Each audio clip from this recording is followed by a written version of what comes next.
to the Intuition Accelerator Summit! I'm Jesselynn Desmond, your host, bringing you the top experts in their field to share tools to help you elevate your consciousness, increase your intuition, live in the flow, and fulfill your purpose. You're watching the first video. Theresa had so many valuable things to say. There was no way that we could cram it into one half-an-hour thing, so we decided to make 2 videos. Round 1, here we go. We have today, I'm so excited, we have Theresa Bullard, PhD. She's a physicist, author, teacher, master trainer, and guide with the Modern Mystery School. She has an entire season, I think you have 3 seasons? 3 seasons, yeah. 3 seasons of mystery teachings on the Gaia Network, which is where I have seen your episodes. And I am so grateful to have you here. I can't wait to hear what you have to say about intuition. Thank you. I'm excited to join you. For the mystery teachings, is that where they would find for the mystery school? No, so mysteryteachings.com is where they would find the series on Gaia, and it's, if they don't already have a Gaia subscription, the easiest thing is just go to mysteryteachings.com and it'll give them a trailer and some sneak previews, and then they can see about the Gaia subscriptions. But if they already have a Gaia subscription, then they just search for Mystery Teachings. The mystery school is called Modern Mystery School, and they can find out about that through modernmysteryschool.com. So they're 2 separate things, but the mystery school teachings are being woven into the Gaia series that I offer. When you were on our show, I went and watched all of them, and they are amazing. They're so good. You have it all dialed in. I was like, dang, girl. Thank you. And you did it all, right? Yeah. It was a lot of preparation to put it all together and get it all ready to go for filming. I love how accessible you make it because, going to school for years, becoming a physicist, you have to read a lot of crazy dense stuff, and being able to explain it in a way where people get something out of it and they can actually use it in their life is really powerful. Yeah, thank you. Well, that's my aim, is to try and make it accessible to people and yet also use it to inspire and to help people realize the power of what's within us, and also to get us a greater sense of how amazing our universe is, but also how amazing we are, and how to tap into more of that potential. When were you first aware of your intuition? Well, I was fortunate to be raised in a family that is very open spiritually. My parents both really encouraged our analysis of dreams, for example, from a really early age. So I grew up learning how to analyze my dreams and make sense of them. And then also I grew up with, just an awareness of synchronicity and looking for signs from the universe to help point out, what direction. And I would say that I was always I didn't think I was intuitive, but I was, in my language today, I would say I was clairsentient, where if I, was facing a big decision in life, for example, what college to go to or what graduate school to go to, in my younger years, and I would search and I would go and explore different places and options and, consider things, but then everything would click into place at some point. I'd be there and it'd just feel right. Or, I'd contemplate, well, what am I going to pursue as my degree or, career? And when I, would come to that aha moment, I would just know, oh, that's it right there.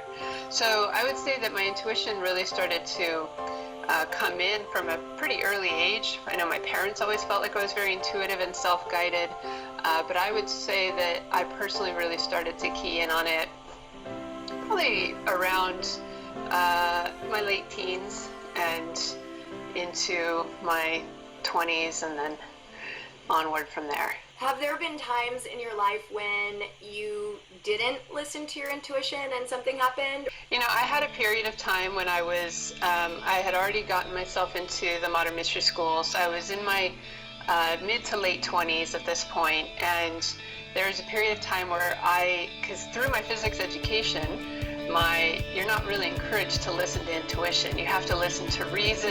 Everything has to be very logical. You can't just, well, I just feel that. You have to say why, and back up any sort of answer to a question with a validation and a justification for it. So through my physics education, my left brain analytical side got really accentuated, and the more right brain intuitive or more emotional side got really dampened down. And when I got into the mystery school trainings with the Modern Mystery School, it was a process of rediscovering and reestablishing balance and reclaiming some of that intuitive side of life and the creative side. And so there was this period of time where I had been, doing a lot more meditations and using the tools that we learn in the mystery school. And then it was awakening more my intuition. And I remember once where I had like this sequence of events in a couple short few weeks. And I was going to a chiropractor, for example, something I did every week. And when I got to the chiropractor's office, something told me, take your credit card inside. And I thought, well, that's ridiculous, because they have my credit card on file. They just charge it automatically when I show up, so I don't need to take it in. So I didn't take it in. And then I went into the chiropractic office and I had my session, and as I was leaving, they said, oh, your credit card's expired. We need your new credit card. So it was just this immediate oh, I didn't listen. And I had the thought, but I didn't listen to it. And now I'm being shown immediately, you should have listened to that, right? So I had this, all these little events like that started to become really obvious to me of oh, I had the thought, but it was like my left brain would say, oh, that's ridiculous. Why would you do that? You don't need to do that. And then, just very shortly thereafter, I would be like, oh, God, I should have listened. And so I started that was a period where I realized how much my logical mind was discounting what my intuitive mind was receiving. And so I made a deal with myself at that point that anytime I catch myself thinking, oh, that's ridiculous, why would I do that? Or discounting, from the logical standpoint, discounting whatever thought had come up, I decided, okay, I'm going to stop, and that's like my trigger to think, well, what was I just thinking about before that? And then if it's no harm in trying, let's just try and see. And so I started testing out in that way, and every single time I decided to listen to those little intuitive thoughts, even if they didn't make sense, they always were right. And so then that helped me over a period to learn to trust and listen to that voice rather than negate it. You're really lucky that universe, or whatever you want to call it, energy, God, I don't know, that it was so minute of a thing. You hear about these stories like, should I get on that plane? And then you're like, I regretted that. Or, it's like nothing terrible happened. It was just enough for you to be like, why don't you pay attention there, honey? Yeah. And of course there were other times where it was like, oh my God, I kicked myself for not listening to my intuition about it, right? But because of that period of time, I got really good at recognizing oh, I need to really pay attention. And now if I get that gut feeling, I'm paying attention right away. How would you explain it to others if they've never even heard of intuition, or maybe they don't believe it, or believe that they can do it? There's actually quite a bit of science around this these days, and there's a really good book that I think starts to touch on some of that science, which is by Malcolm Gladwell. It's called Blink. And he puts all the different research together, and it's about how we make snap judgments, right? So in science today, they're calling it snap judgments, they're calling it thin slicing, and they're talking about, in essence, they're talking about intuition, but then they're also talking about how our judgments can come in and pollute that. But the right hemisphere of the brain processes information in a very nonlinear way, and it's very whole picture. So it can size up a situation in 2 seconds or less to 85% accuracy or better. And the left brain, on the other hand, is very linear. It looks at the details and the sequence, and so it's a lot slower of a process. It might be more detail-oriented and more precise and specific, but it's not so fast, right? So what we call intuition really could just be the right brain, taking in all these nonverbal cues, all these visual and holistic whole picture cues, and just within that 2-second frame of a first impression, it's able to size up that situation very quickly. And then you also have your deeper, you have the old brain and you have the limbic system, which also take in so like all of the different cues that we get when there's an intuitive hit coming through. So for example, you might get the hairs on the back of your arm or your neck standing up, or you get, a flutter in your heart rate, or you get sweaty palms, or, just a little gut response. Like all of these are what we call somatic signals. And those somatic signals within the body are happening usually beneath the surface of our awareness, and they are governed by the old brain. And the old brain activities tend to be very unconscious for people, but when we can start to pay attention to those signals and be aware of them, because I do believe that we can become aware of the deeper processes within our brain and body, then those are even prior to that thin slicing moment, or it's a part of informing that thin slicing moment of our intuition. So that's one piece. And then at an energetic standpoint, I would say that there's vibrational energies all around us, and subtle energies coming in, and frequencies, and we are not just physical beings, we are also energetic beings, and we have an energy field, and within our energy field we have these extrasensory perception abilities. We have what I would call our 5 spiritual senses, and it comes in through the aura, it comes in through the magnetic field, it comes in through different layers of energy and vibration. And so our energetic field can perceive those disturbances or those signals that are coming in from either from our outer environment or from our own spirit, our own higher consciousness coming through, and then that integrates into the body through the chakras and so forth, and it translates into a physical feeling as well. So there's a very, I feel there's a very scientific way and also a very metaphysical way to describe what our intuition is, but it can be understood, right? It's not just some woo-woo thing. Right. I know, because when I was telling people, various people in my family about it, they're like, oh, that's that hippie stuff. And I was like, well, actually, Joe Dispenza has actually been working with a bunch of teams where they've proven with science that you actually know, like your entire body and your brain already know the answer to a question before it's asked. And so they would test people. They'd be like, okay, someone's gonna come in with like this orange shirt, maybe it's their, like they have a trauma around orange. When they were all hooked up to these electrodes, they instantly had that trigger of the trauma before they walked in, and it was like everything, it's like, is that connected to intuition? Or, they'd ask a question and their brain and everything would line up as if they were already saying the answer. And so it's fascinating to me, because now that you're talking about like the left brain and the right brain, and maybe that's where intuition kind of lies somewhere in between there, that I'm feeling like maybe that's kind of also part of it too, is like we do have more than one sense. Sure. I think our intuition comes through the consciousness, which comes from spirits. It comes from, something that is beyond the physical. But what I was describing with the brain and the nervous system and so forth, that's when our physical being becomes aware of it, is when we can, wake up to those signals that are coming in and have a thought about them. But prior to that, it's coming in through the consciousness. And, the work of, if people are showing that they can have a response even before the stimulus is presented to their 5 physical senses, then that is showing that either the mind, the consciousness extends beyond the body and it extends out into the field, or it could even be like with a quantum field, for example.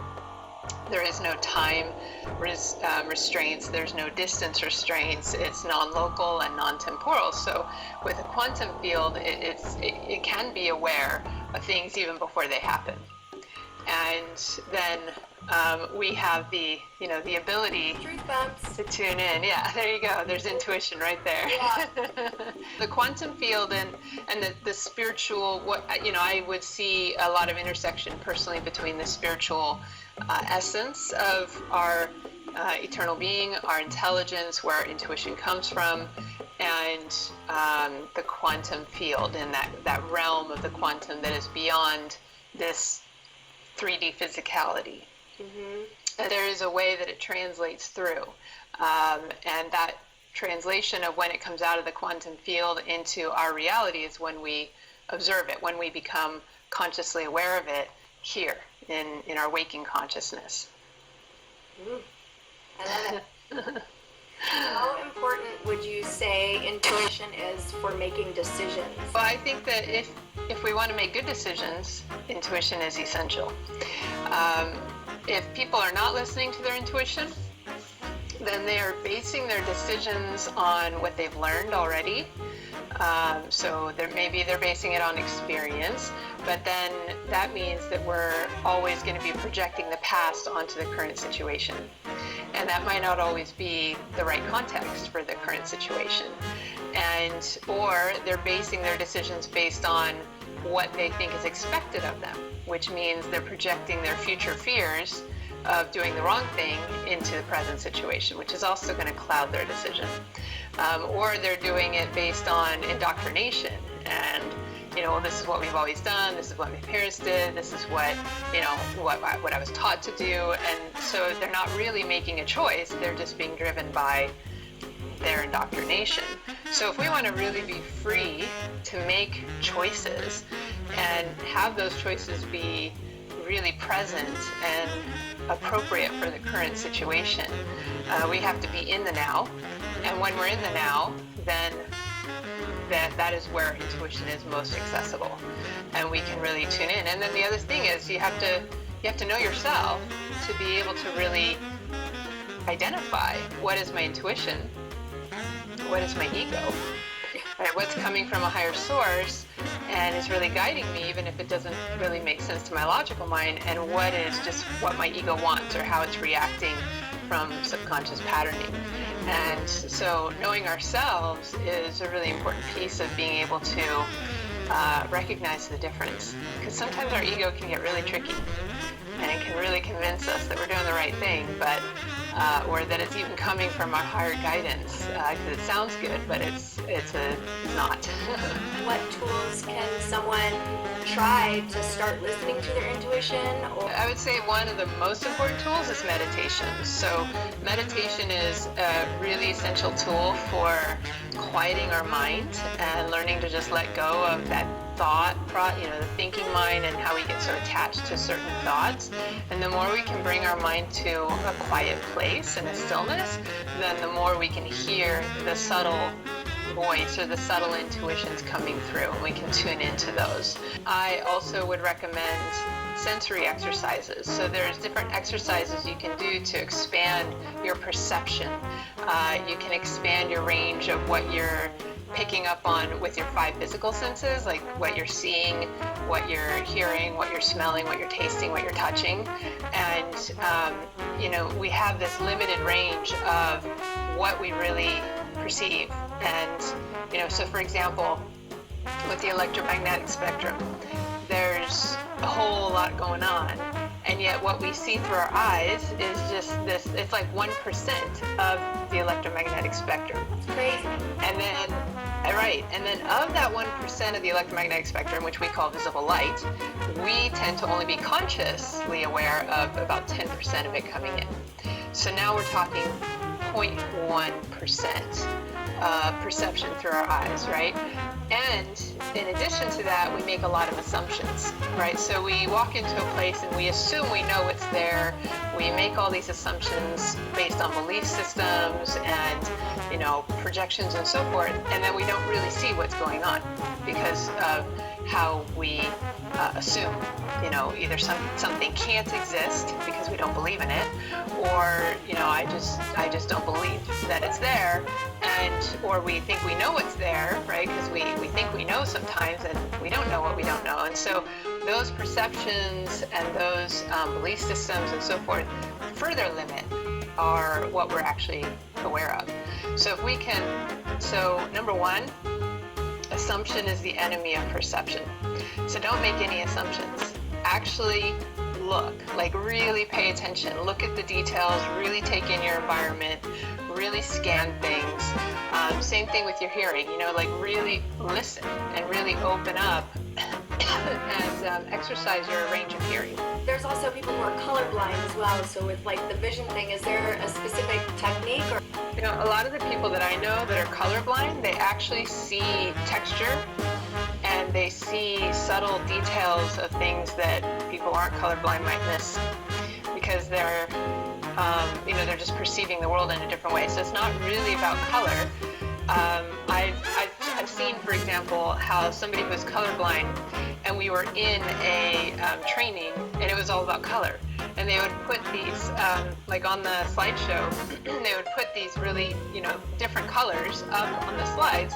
And this guy who was colorblind, he could still feel the energy of its difference, even though he couldn't tell the difference in the color. He could feel the difference in the energy. So we can start to use our other senses as well. Our sense of touch, our sense of hearing, whatever's strongest or second strongest for you, you can, what does that feel like, right? What does that sound like? What vibration is associated with this? And what impact does it have on me? And so we don't need to rely just on our sight. I think that when we rely so much on our sight, we miss so much of what's going on. There's all kinds of studies that show that blind people, for example, have increased other areas of their brain capacity through their other senses, through hearing, through touch. They can even get three-dimensional visual maps in their mind based on echolocation. So just based on, what they hear and how that reverberates back to them from their surroundings, they can map it out within their own mind. So that's pretty amazing. And so really, the more we can develop our sensory perception, the more it aids our intuition. And the other thing is then the energy body, right? So the more we can exercise our energy body, then the more that will also aid our intuition, because we have physical senses and we have just like exercise, or exercising our energy body, for example, would be, meditation is one tool that I mentioned. Chi exercises are another one. So when you build your chi is a energy that is within the body that is close to the physical, but it's starting to move into the subtle energy realm. And so the stronger your chi is, the more it can detect those subtle energies and work with it. But you have the ability to direct that chi through your will and your visualization and intention. And so Qigong, Tai Chi, there's many, Shaolin, there's many different types of ways of building your chi. Any and all of them are good.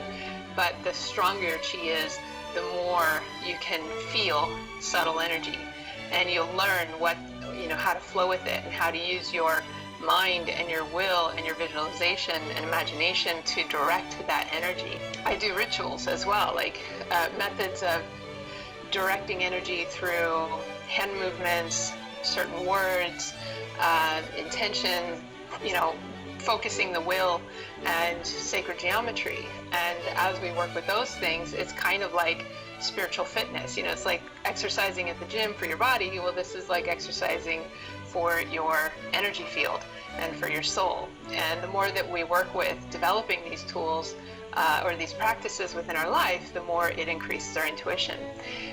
So for example, prior to me finding the Modern Mystery School, I had learned Reiki and was doing Reiki for about 6 years prior to finding the mystery school, but I never really felt the energy. I just hoped it was working.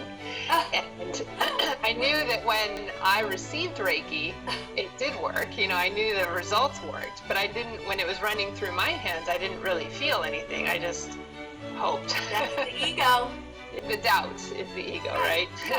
I don't know. But I didn't feel it, so it wasn't that obvious to me. And but then after I received initiation into the Modern Mystery School, I did start feeling the energy. It was like 10 times more energy started pulsing through my hands from that initiation.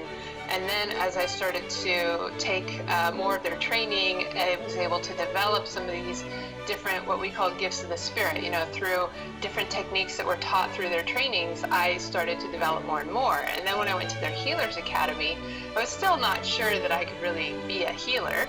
And I wasn't really interested in that anyways, but I was going for the next level of initiation and training. And as I was there, I was learning, they were saying, you know, so for example, feel where the fire energy comes off this person's body. And so I would try to feel for the element of fire, but I couldn't feel any fire. I could just feel air. You know, there's nothing there but air at a very tangible, practical, physical level. And it was like, all I feel is air. There's no fire. And then, you know, they worked with me and they said, okay, you know what, do you have a relationship with your guides? And I had been developing that through my meditations, and it's like, well, I'm starting to. And they said, okay, do you trust them? I said, yeah, I think so. And so they said, okay, just close your eyes and just ask your guides to stop your hands when you get to the fire energy. And so I closed my eyes, I ran my hands down, and all of a sudden, I don't know why they stopped, but they stopped. And I opened my eyes, and they were exactly where the fire line off that person's body should have been. So this is one way that I started to perceive these subtle energy fields. And I had to surrender. You know, I had to really just trust and stop using my discerning 5 physical senses and just start trusting in something that was beyond what I could explain at the time. But then the more and more that I did the modalities, the more I practiced with these tools, the more sensitive I started to become. And, you know, by now, I mean, my intuition has become very acute and very in tune because of all the training and the practice and the application. So it's more than just meditation. You know, it's like I've had to exercise my sensory perception in so many different ways. There's many different tools because we're multidimensional beings. We have so many different capacities within us, and to really develop those capacities, we have to have different methods and practices that are geared towards that skill set. That's amazing.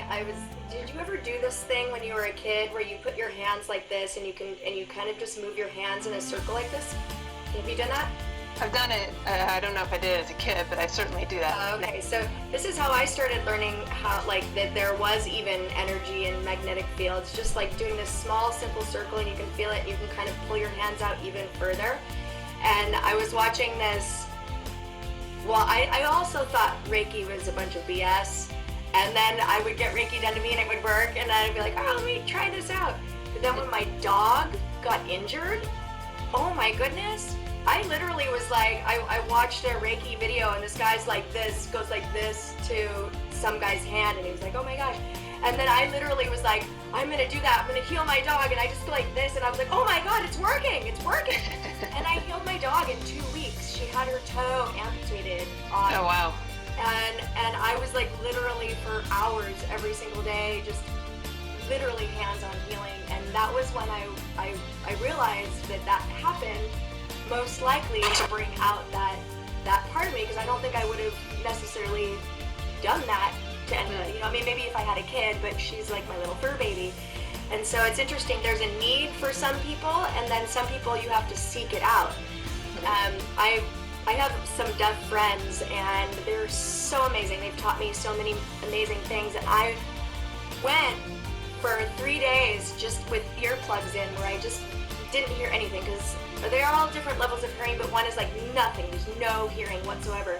And he can sense when there's going to be thunder and lightning, and he'll let me know. He'll be like, oh, there's going to be lightning over here. And I was just like, wow, you can't hear it, there was nothing to feel because it hadn't happened yet.